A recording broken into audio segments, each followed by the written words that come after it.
चला, स्कॉलरशिपसाठी पहा अशी अक्षरमाला याच्यावर प्रश्न विचारता. ABCDE असे 5-5चे गट आपण केलेले आहेत बघा. त्याला नंबर पण तुम्ही टाकून ठेवायचे, म्हणजे दिलेल्या प्रश्नाची उत्तर आपल्याला लिहिता येतात, काढता येतात. पहा A is 3, तर एवजेस किती? अंश करून दाखवले. A 3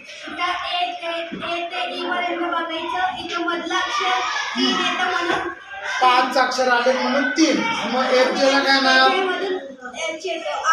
8 येतो त्याच्या मध्यभागावर म्हणून 8. बरोबर आहे का? बरोबर आहे, व्हेरी गुड. आता पुढचं पहा. पिशवी या अर्थाच्या इंग्रजीतील शब्दासाठी डावीकडून कोणत्या क्रमांकाची अक्षरे घ्यावी? पिशवीला काय म्हणतात इंग्लिशमध्ये? बॅग. काय म्हणतात? बॅग. मग बॅला बीला काय आहे? 2. बी बरोबर 2.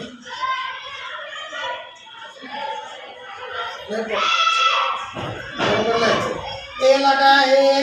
लिहितं खाली एला काय आला? 1. आणि जीला किती आले? 7. जी 7. मग काय पर्याय आलं उत्तर आपलं? 2, 1 आणि 7 ह्या क्रमांकाची अक्षरे घ्यावी लागतील.